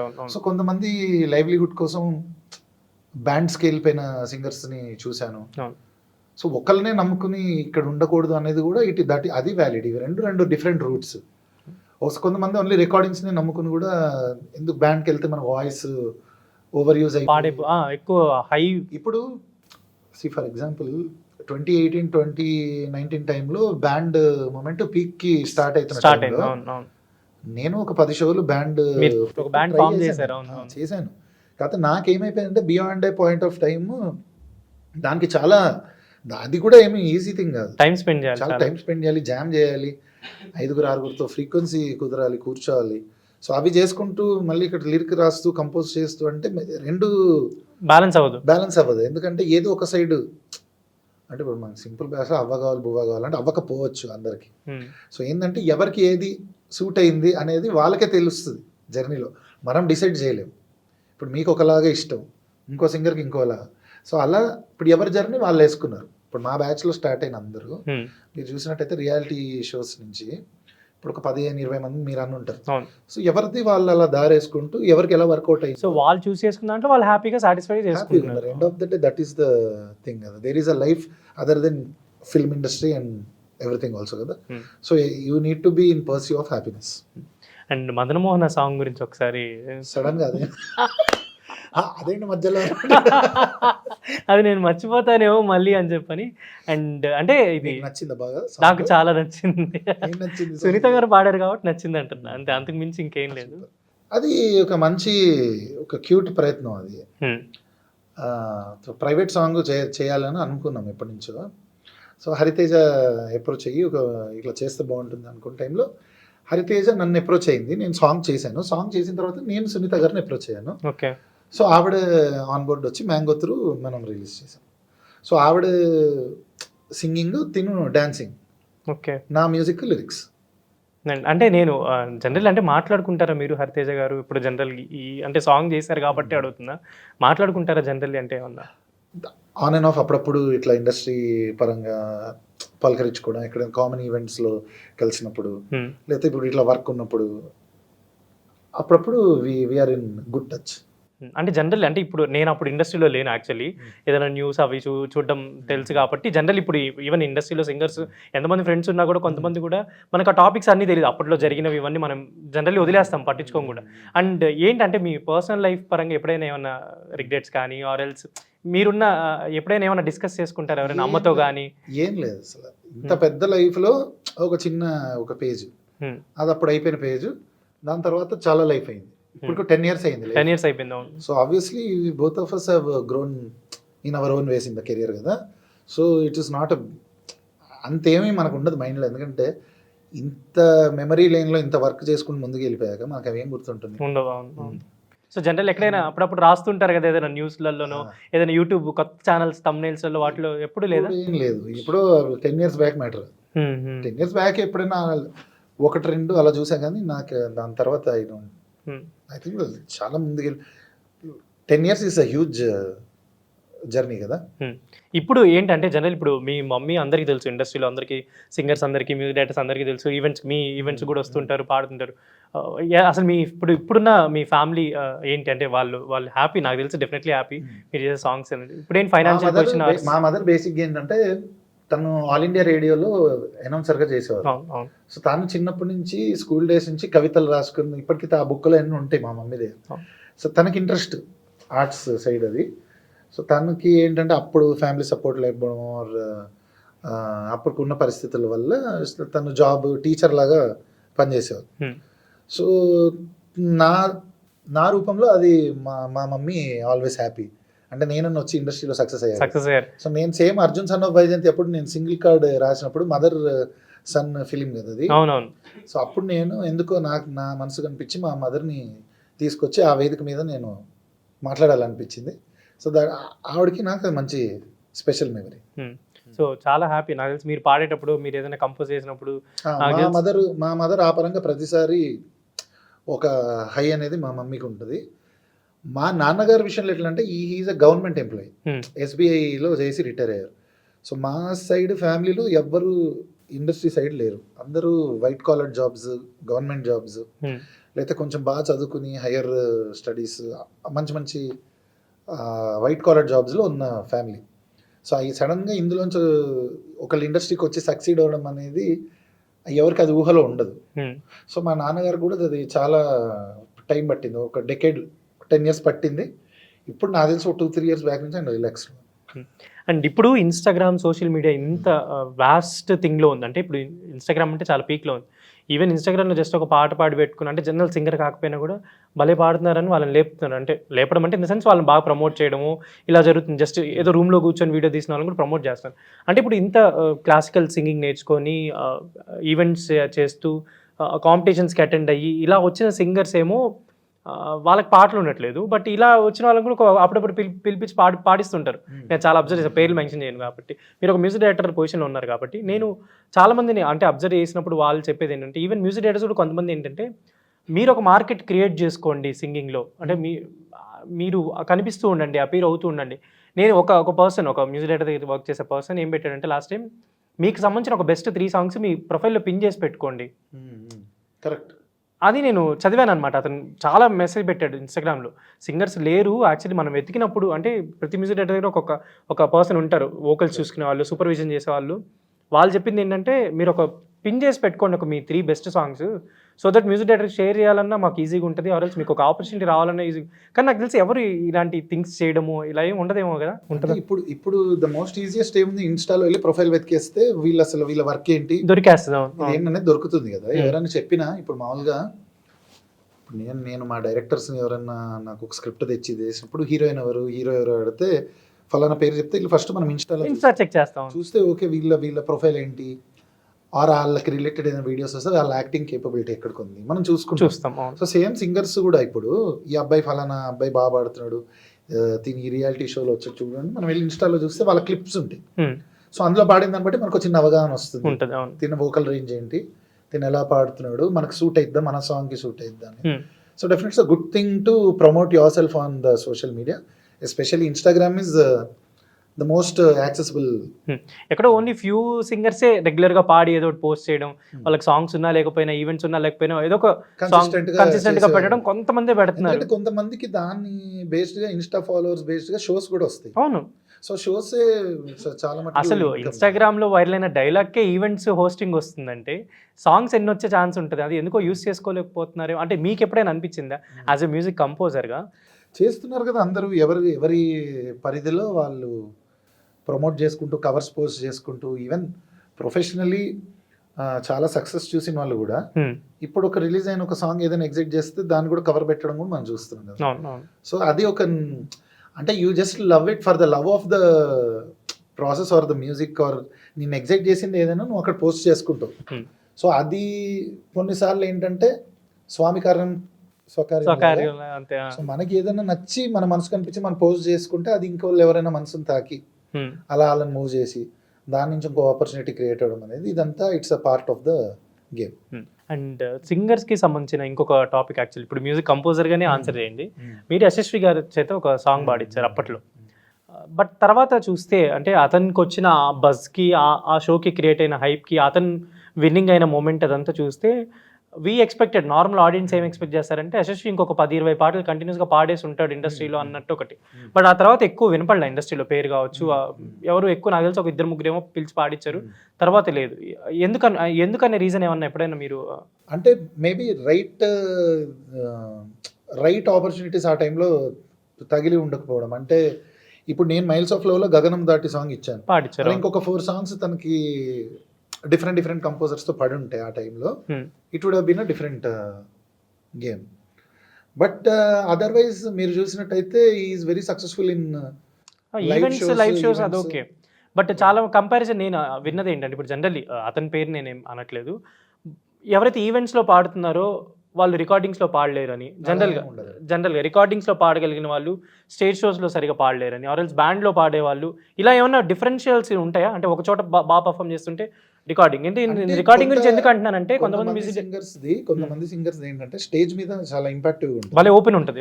మనకి రికార్డింగ్ లో మైక్ డైనమిక్స్ అనేవి వేరు ఉంటాయి. Maybe that is due to, అంటే వాళ్ళకి ఆ కల్చర్ కూడా ఎవరైనా కంటిన్యూస్ గా పాడించి వాళ్ళకు కూడా ఆపర్చునిటీస్ వస్తేనే వాళ్ళకు కూడా అది కల్చరింగ్ అవుతుంది, ట్రైన్ అవుతారు. ఇప్పుడు అలా రాకుండా సడన్ గా నేను 1 year బట్టి రోజు స్టేజ్ షోస్లోనో బ్యాండ్ షోస్లో ఉన్నాను, సడన్గా ఆల్ టుగెదర్ నాకు మైక్ ముందు వచ్చి పాడాలంటే ఆ డైనమిక్స్ ఈ డైనమిక్స్ ఒకటి కాదు. ఆబ్వియస్లీ ఈ రియల్ టైమ్ ఎక్స్పీరియన్స్ కూడా ఇంపార్టెంట్. సో ఇది ఇలా స్టూడియోలో వచ్చి ఎక్కువ టైం స్పెండ్ చేసిన వాళ్ళకి అది తెలుస్తుంది. అండ్ ఇప్పుడు ఇవాళ ఉన్న పరిస్థితులకి ఒక మ్యూజిక్ డైరెక్టర్ పిలవక్కర్లా, ఓకే, ఎవరి రికార్డింగ్ ఎక్విప్మెంట్ వాళ్ళకి ఉంది, అండ్ అంత హెవీ కాస్ట్ కూడా ఏం కాదు, అందరికీ యాక్సెసిబుల్. ప్రతి సింగర్కి ఇంట్లోనే ఒక హోమ్ సెటప్ ఉంది, ల్యాప్టాప్ ఉంది అండ్ మైక్ ఉంది. వాళ్ళు మైక్తో ఎన్ని గంటలు వాళ్ళు అక్కడ రికార్డ్ చేసుకుని స్పెండ్ చేసుకుని ఎవరి హార్డ్ వర్క్కి తగ్గట్టు వాళ్ళ రిజల్ట్స్ ఉన్నాయి అంతే. ఇప్పుడు ఎక్కువ టైం ఇప్పుడు నేను బ్యాండ్లో ఎక్కువ టైం స్పెండ్ చేశాను అనుకోండి, నాకు బ్యాండ్ షోస్లో ఎక్కువ క్రేజ్ వస్తుంది. నేను రోజు వెళ్ళి జిమ్ చేశాను అనుకో, నా లుక్కు ఒక క్రేజ్ వస్తుంది. స్టేజ్ మీద నేను ఒక 10 డిఫరెంట్ కాస్ట్యూమ్స్ వేసుకుని నుంచుంటే నా కట్అవుట్కి ఒక క్రేజ్ వస్తుంది. కాకపోతే ఇప్పుడు మనం స్టూడియోలోనే కూర్చొని గంటలు అక్కడే చేసాం అనుకోండి, పొట్ట వచ్చే ఛాన్స్ కూడా. So it is as simple as that. ఎవరు దేనిపైన ఫోకస్ ఎక్కువ ఇన్వెస్టెడ్ ఉన్నారో వాళ్ళకి దాని దగ్గర రిజల్ట్స్ ఉన్నాయి. అండ్ అది అందరికీ మనం చూసినట్టయితే అందరికీ వర్క్ ఉంది. End of the day good thing ఏంటంటే ఇండస్ట్రీ ఈజ్ హ్యూజ్. అండ్ ఒక వర్క్ అనేది సినిమా కావచ్చు, అది ప్రైవేట్ కావచ్చు, వెబ్ సిరీస్లు కావచ్చు, యూట్యూబ్ కంటెంట్ కావచ్చు, అందరూ ఎప్పుడు నేను ఏ ఆర్టిస్ట్ని రీచ్ అయినా ఎవరి వర్క్స్లో అయితే వాళ్ళు బిజీ ఉంటారు. That's one good thing. అంటే దీన్ని నమ్ముకుని ఎవరైతే వచ్చారో దీనిపైన సర్వైవ్ అవుతున్నారు, అది ఫస్ట్ మంచిది. సక్సెస్ అనేది మనకి తెలియదు, అది ఎప్పుడు ఎవరికి ఎలా వరిస్తుంది అనేది ఇంకా వాళ్ళ స్టార్స్ ఎలైన బట్టి ఉంటుంది. సో 13 సినిమాలు మ్యూజిక్ డైరెక్షన్ చేశారు కాబట్టి ఇప్పుడు వరకు చేసిన ఫిల్మ్స్ అంటే దీనేం నెగిటివ్గా రాంగ్గా ఏం కాదు, మీకు ఫేవరెట్ అంటే మంచి ఫిల్మ్, నేను బాగా దీనికి కష్టపడ్డాను అనిపించింది ఏంటి? నేను ప్రతి ఫిలిం నా ఫస్ట్ ఫిలింలోనే పనిచేస్తాను. ఓకే, అది జనరల్ తెలుసు, మీకు కూడా తెలుసు. నా సాంగ్స్ నా ప్రీ రిలీజ్ ఈవెంట్లకి లేకపోతే నా లాంచ్ ఈవెంట్స్ అన్నిటికీ చూస్తున్నారు కాబట్టి మీకు ఇంకా అది ఎక్కువ తెలుస్తుంది. సో ఐ థింక్ నేను ఆల్వేస్ నేనంటే కొంచెం నాకెందుకో అది పిచ్చి, సినిమా పిచ్చి.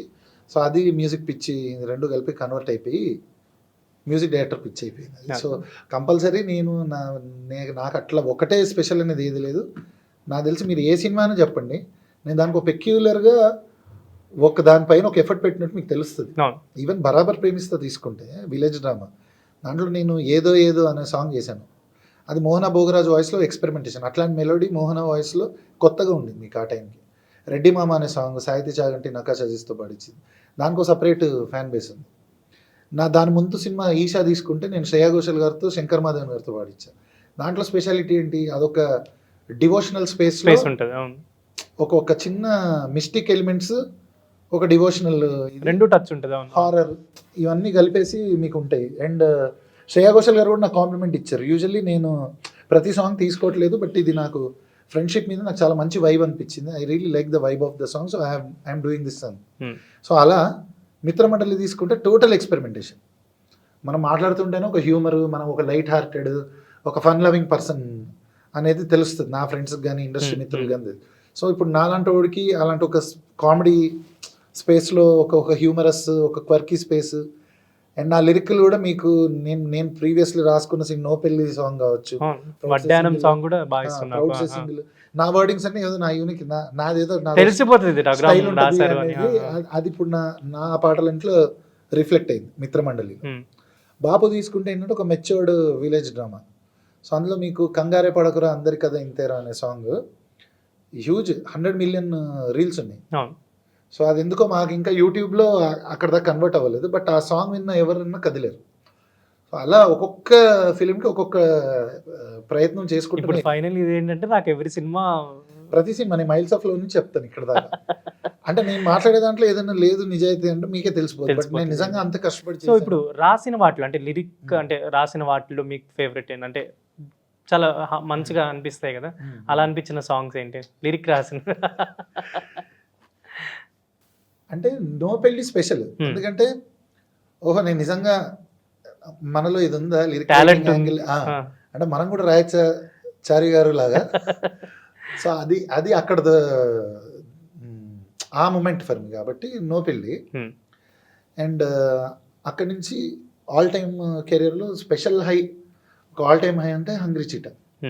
సో ఈ రెండు సందర్భాలు మర్చిపోలేను. అండ్ నేను హంగ్రీ చీత ఇప్పుడు అన్నారు కాబట్టి ఇందాక మెన్షన్ చేద్దాం అనుకుని మర్చిపోయా.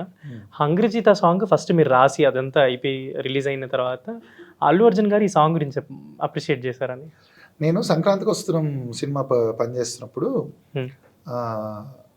అన్నపూర్ణ 7 acres అదే రోజు అల్లు అర్జున్ గారు అక్కడ he was there for Pushpa డబ్బింగ్కి వచ్చారో పోస్ట్ ప్రొడక్షన్కి వచ్చారో something, he was there for something అక్కడ. సో అక్కడ I happen to go and talk to him అనమాట. సో అప్పుడు నేను చెప్పాను, నేను హంగ్రీ చీట రాశాను అంటే అది నా ఫేవరెట్ సాంగ్ అండి, మీరు నాకు అలాంటిది ఒకటి రాయాలి అన్నారు. అవునా? ఓకే. సో అది ఒక హై ఆ రోజు. సో అది నేను పోస్ట్ చేశాను. సో ఇప్పుడు ఎలాగో అల్లు అర్జున్ గారు చెప్పారు కాబట్టి, అంటే నాకు మళ్ళీ రాయాలి మీరు అన్నట్టు చెప్పారు కాబట్టి, ఏమన్నా హీరోయిటిక్గా రాసి పెట్టుకుంటారు ఎప్పుడైనా? అంటే ఇప్పుడు అల్లు అర్జున్ గారికి ఒక సాంగ్, ఎన్టీఆర్ గారికి ఒక, అలా ఎప్పుడైనా రాసి పెట్టి, ఇప్పుడు పవన్ కళ్యాణ్ గారికి హంగ్రీ చీత రాశారు కాబట్టి నెత్తురుకు మరిగిన హంగ్రీ చీత, ఇలా ఆ లైన్స్ చాలా అసలు ఇంకా నాకు తెలిసి అప్పుడు మంచి సెన్సేషన్ లిరిక్స్ రాశారు కాబట్టి. మీరు చూస్తే అది కూడా సినిమాలోంచి వచ్చింది. ఇప్పుడు మీకు it was a freaking blood bath అండి. సో నెత్తురుకు మరిగిన హంగ్రీ చీట మీకు సినిమాలోంచి పుట్టిన స్క్రిప్ట్లోంచి వచ్చిన లైన్స్, దాన్ని పవన్ కళ్యాణ్ గారి ఇమేజ్ కోసం పవర్ అండ్ పొగర్ on the same page. So ఇలాంటి లైన్స్ ఏవైతే ఉన్నాయో అవన్నీ ఆయన ఇమేజ్ని బేస్ చేసుకుని నాకు పుట్టిన నా అభిమానం కొద్దీ నేను రాసుకోవచ్చు, నా పిచ్చి కొద్దీ నేను చేసుకున్న ఎక్స్పెరిమెంట్ అనుకోవచ్చు. సో అది ఎప్పటికప్పుడు మనల్ని ఎగ్జైట్ చేస్తే ఒక స్పాట్లో మనకు అది క్రియేట్ అవుతుంది తప్ప ఇట్లా స్టాక్లో అయితే రాసి అయితే పెట్టుకోలేదు ఎవరికి. బట్ ఐఎమ్ షూర్ నాకు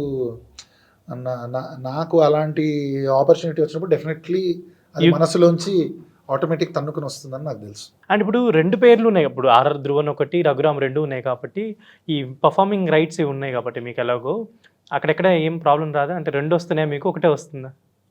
అలాగే అదేం ఉండదు, ఎందుకంటే మీకు చాలామంది ఆర్టిస్టులది ఒరిజినల్ నేమ్ స్క్రీన్ నేమ్ వేరే ఉంది. అవునా? Okay okay. సో అది ఒక్కరి పేరు అని అవసరం లేదు ఇప్పుడు, బట్ మెనీ స్క్రీన్ నేమ్ ఒకటి ఉంటుంది, వాళ్ళ పెన్ నేమ్ అని కూడా అంటారు కొన్నిసార్లు, బట్ ఒరిజినల్లీ బర్త్ సర్టిఫికెట్లో ఉన్న నేమ్ వేరే ఉంటుంది. సో పర్ఫార్మింగ్ రైట్స్ దగ్గర అక్కడేం ప్రాబ్లం అయితే ఏం రాదు. సో ఎలాగో ఇంత కన్వర్జేషన్ చేశాం కాబట్టి ఒక 2 సాంగ్స్ ఏమైనా మా కోసం పాడతారనుకుంటున్నా.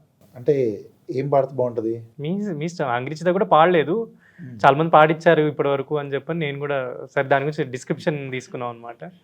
నీ కోసం వేసుకొస్తే కుర్తా, వాణ్ణి తెచ్చి అంట వెంటే భర్త, నిజంగా నాకన్నా వర్త, రపప రపప. సో ఇలా నా రైటింగ్ స్టైల్ తెలిసిన వాళ్ళకి అది చిన్న ఓ హై. సో చాలామంది నాకు ఆ సాంగ్ విని కూడా అప్రిషియేట్ చేశారు. At the same time snake dance అనే సాంగ్ ఏంటంటే కాన్షియస్లీ ఒక కమర్షియల్గా ఇది జనాల్లోకి రీచ్ అవ్వాలి, ఒక రీల్స్ ప్రమోషనల్ రావాలి అన్నట్టు. నాకెందుకు అప్పుడు మేము ఏది చేస్తే బాగుంటుంది, ఎలా నాకు ఒక వైరల్ అయ్యే సాంగ్ కావాలని నాకు అనుదీప్ అడిగినప్పుడు మేము వెళ్ళాం పింక్ ఎలిఫెంట్ ఆఫీస్లో నిహారిక గారితో కూర్చుని మాట్లాడుతున్న టైంలో స్నేక్ డ్యాన్స్ అంటే ఎలా ఉంటుంది. స్నేక్ డ్యాన్స్ అంటే యూజువల్లీ అందరికీ తెలిసిన పార్టీల్లో మనం చూస్తాం, బట్ స్నేక్ డాన్స్ అనే పదంతో ఎవరు సాంగ్ చేయలేదు కదా. సో ఇట్స్ స్నేక్ డాన్స్ అని అనుకుని దానికి మళ్ళీ ఇమీడియట్ ఏం పెట్టాలి, సంబంధం లేకుండా దుబాయ్ షేక్ డాన్స్ అని, అంటే ప్రాస కోసం ఏదో కనెక్ట్ అవుతుంది బాగా, కొత్తగా ఉంటుంది సౌండింగ్ అని చెప్పి దుబాయ్ షేక్ డాన్స్ అని, మళ్ళీ దాన్నే ఫుల్ బాడీ షేక్ డాన్స్ అని చెప్పి చేసాం. అది లక్కీగా ఇప్పుడు మనకి రీల్స్ అన్నిట్లో కూడా మంచి వైరల్ అవుతుంది, మంచి content. Correct. So I'm happy that నేను ఏదైతే ఆ రోజు బిలీవ్ చేసి, యాక్చువల్గా ఆ రోజు కొన్నిసార్లు ఏంటంటే స్లైట్లీ అది ఓవర్బోర్డ్ అయితే క్రింజ్ అనిపిస్తుంది సాంగ్, బట్ యాక్చువల్గా మనకు వర్కౌట్ అవుతుంది, నీడ్ ఆఫ్ ద అవర్. ఎందుకంటే అది ఒక ప్రమోషనల్ సాంగ్, సినిమా స్టోరీకి కానీ దాని కానీ ఏం సంబంధం లేకుండా సినిమాకి అలాంటి సాంగ్స్ ఉండాలి, ఇప్పుడు ఉండాలి యాక్చువల్లీ. కరెక్ట్. సో ఫైనల్లీ మీరు అంటే సింగర్ గా హ్యాపీయా, లిరిసిస్ట్ గా హ్యాపీయా, ఆర్ఎల్స్ మ్యూజిక్ డైరెక్టర్ గా ఇంకా వెరీ హ్యాపీయా? ఈ మూడిట్లో చూస్ వన్ అంటే అసలు ఇంటర్వ్యూ ఏదో చాలా లేదు, నేను ఎప్పటి నుంచో నాకు తెలుసు కాబట్టి నేను చాలా పాయింట్స్ అనుకొని, so singer, lyricist or music director ఏది నాట్ హ్యాపీ, ఎందుకంటే గొంతు కొంచెం స్ట్రెయిన్ అయింది. సో నేను సింగర్ గా హ్యాపీ అవ్వలేదు. ఈ స్ట్రెస్ లో ఏమైపోయిందంటే ఉన్న వాయిస్ కూడా పోతుంది. సో సింగర్ గా అయితే ప్రస్తుతం డెఫినెట్ గా, సో నేను సింగర్ గా హ్యాపీ అవ్వలేదు, నన్ను సరిగా మ్యూజిక్ డైరెక్టర్స్ యూటిలైజ్ చేసుకోలేదు అంటున్నారు. చాలా సార్లు నేను సాంగ్ అంతా పాడేసి వినిపించాక అద్దరిపోయిన సాంగ్ ఎవరితో పాడిస్తే బాగుంటుందని ఓకే. సో ఇంకా అంతకన్నా రియల్ లైఫ్ కామెడీ లేదు. సో డెఫినెట్లీ వీళ్ళు బాగుంటుందండి, వీళ్ళతో పాడిస్తే అద్దరిపోద్దని చెప్పి నేను చెప్పి వెళ్ళిపోతాను. 2 చేతులు జేబులో పెట్టుకుని వెళ్ళిపోతుంటా లోపల విజువల్స్. మ్యూజిక్ డైరెక్టర్గా గాడ్ హ్యాస్ బిన్ కైండ్, ఎందుకంటే బికాస్ ఐ హ్యావ్ సీన్ ఇప్పుడు ఒక 6-7 ఏళ్ళు వర్క్ లేదు. సో అప్పుడు అంటే ఏంటిది మనకు అసలు ఇది సెట్ అవ్వదా, మనం ఎక్కువ ఫీల్ అయిపోతున్నామా కంపోజ్ చేయగలనని, లేకపోతే ఏంటిది అని ఒక చిన్న ఆ సెల్ఫ్ డౌట్ వచ్చేస్తుంది when you don't get the right opportunities. But luckily I think ఇప్పుడు 2014లో స్టార్ట్ చేసిన టైంకి ఇప్పుడు 2020 నుంచి ఇంకా కాంపిటీషన్ ఎక్కువ ఉంది. ద నంబర్ ఆఫ్ కంపోజర్స్ అప్పుడు 10 మంది 15 మంది ఉంటే ఇప్పుడు 50 మంది ఈజీగా ఉన్నారు, గల్లీకి ఒక మ్యూజిక్ కంపోజర్. సో ఇంత కాంపిటీషన్లో ఇయర్లీ ఒక 3-4 ఫిల్మ్స్ నాకు ఉండడమే హ్యూజ్ థింగ్. సో దానికి నాకేం కంప్లైంట్స్, రిగ్రెట్స్ లేవు. సక్సెస్ ఎంత మ్యాగ్నిట్యూడ్లో వస్తుంది, ఎంత పెద్ద స్టార్కి మనం చేయాలి, మనం అక్కడికి రీచ్ అవ్వాలి అనేది ఎప్పుడు మనకు అదొక ఛాలెంజ్, అన్ఓపెన్డ్ ఎగ్జైట్మెంట్ అనేది ఉంటుంది. సో ఆల్వేస్ నేను నా ఫస్ట్ స్ట్రగ్లర్లానే ఫీల్ అవుతాను మ్యూజిక్ డైరెక్షన్. లిరిక్ రైటర్ అనేది అసలు అది ఎక్కడో ఒక బ్లెస్సింగ్, దేవుడిచ్చేసిన ఒక బ్లెస్సింగ్ లాగా ఫీల్ అవుతా. అండ్ ప్రతిసారి కన్వర్ట్ చేసి, అంటే నేను అనుకున్న ఇనిషియలీ ఏదో ఒక సాంగ్ 2 సాంగ్లు అంటే సరదాగా అలా పలికింది, ప్రతి సాంగ్ అంటే మనం రాసుకుంటూ వెళ్ళిపోలేం కదా, మనం సీజనల్గా ఏదో అకేషనల్గా ఒకటి రాస్తే వర్కౌట్ అవ్వచ్చు.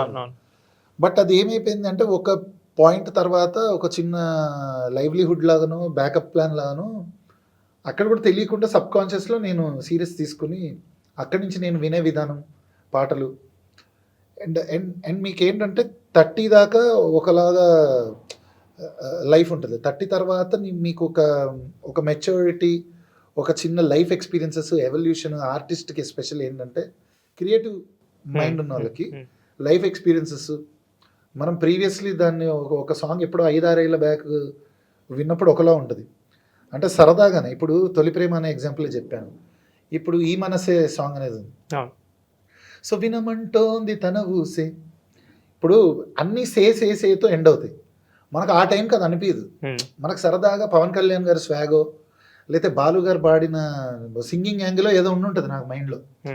అలలగసే కలవరమాయే కలలో నేను చూసే, ఇప్పుడు ఈ హై పిచ్ పాడగలమా లేదా అని ఇట్లా వెళ్ళిన మైండ్. ఇప్పుడు అన్నీ ఓహో ఆ రోజు సిరివెన్నెల గారు రాసిన దాంట్లో అన్నీ సేతోనే, చెప్పని వింతనసే, ఏమిస్తే శాంతిస్తుందో తెలుసా వింతనసే. సో ఇలా అన్నీ అసలు సేతో ఎండ్ అయ్యాయి అనేది అబ్జర్వేషన్ అనేది ఒక్కొక్క సాంగ్ వింటున్నప్పుడు ఎక్కువ అయిపోయి ఉంటుంది. ఓవర్ ద లాస్ట్ 7-8 ఇయర్స్లో నాకు ఎప్పుడైతే లిరిసిస్ట్గా ఒక విండో, క్రియేటివ్ విండో అనేది ఓపెన్ అయ్యి దానికి కూడా నాకు గాడ్ ఒక సక్సెస్ అనేది ఎప్పుడైతే నాకు ఇచ్చాడో లిరిసిస్ట్గా, తెలియకుండా మనకు అబ్జర్వేషన్ అనేది పెరిగిపోతుంది. అండ్ లక్కీలీ నా చుట్టుపక్కల ఉన్నదందరూ లిరిక్ రైటర్స్, మంచి లిరిక్ మీద ఉన్న ఒక సాహిత్యం మీద ఉన్న గ్రిప్ ఉన్న పీపుల్తోనే నేను ట్రావెల్ అవ్వడం వల్ల దాన్ని ఇంకా ఎక్కువ నేను ఎన్హాన్స్ చేసుకుంటున్నాను. సో నాకు ఒక చిన్న నేను అవపోషణ చేసుకోగలిగాను నేను అనుకుంటున్నాను. సో అది never ending process, learning process కాబట్టి క్రాఫ్ట్ అవుతూ ఇప్పుడు నేను రాస్తున్న పాటల్లో ఇంకో ఏదో నేను కొత్తదనం వెతుకుతాను, వారు నా సిగ్నేచర్ నేను వేయడానికి ట్రై చేస్తుంటా. సో తెలియకుండా లిరిక్ రైటర్గా కూడా అలా ఉంది.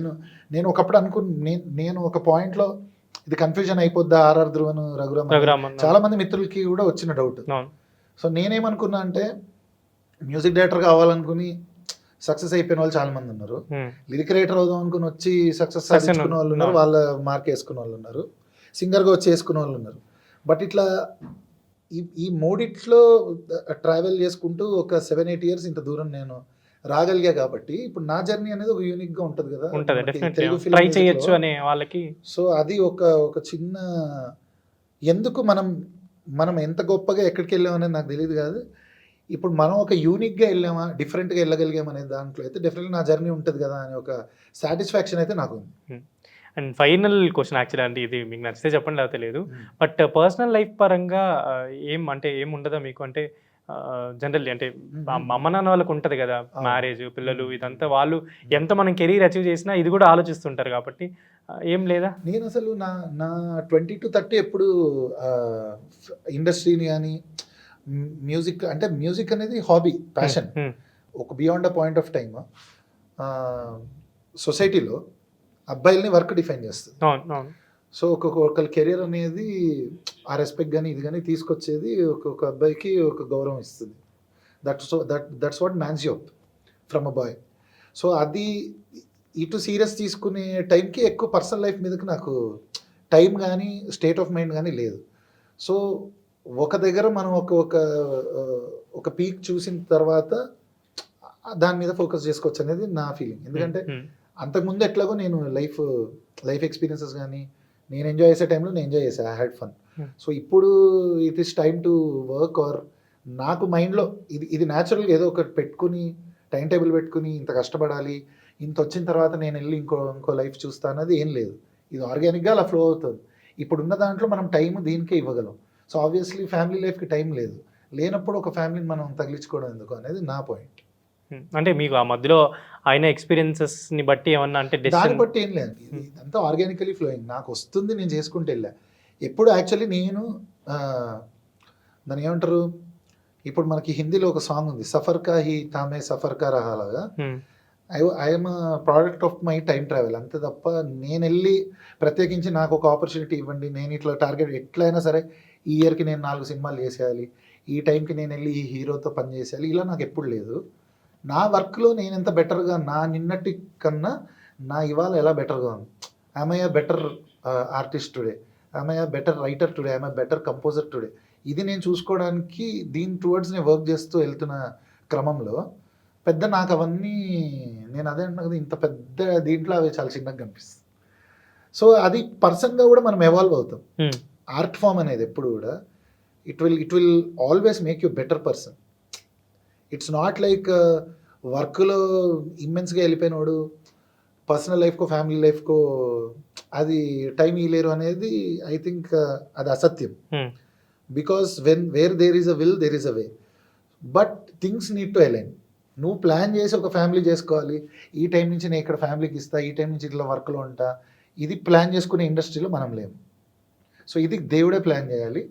అది ఆర్గానిక్గా మనకి కాలక్రమేణా ఆ టైం లైన్లో మనకి ఎప్పుడు అది దేవుడు రాస్తే అప్పుడు అది జరుగుతుంది అనేది నా ఫీలింగ్. సో అప్పటిదాకా మన మనం work in silence, work with passion, rest everything falls in place.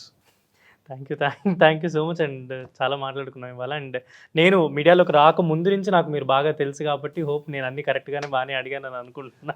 Hopefully నేను అన్ని కరెక్ట్గానే చెప్పాను. ఏదైనా అప్రస్తుతంగానో లేకపోతే విజ్ఞాన ప్రదర్శనలు ఏమైనా ఎక్స్ట్రాలు అయిపోయి ఉంటే అది ఎడిటింగ్లో తీసేయాలని కోరుకుంటూ thank you so much for joining. Thank you. झन झन झन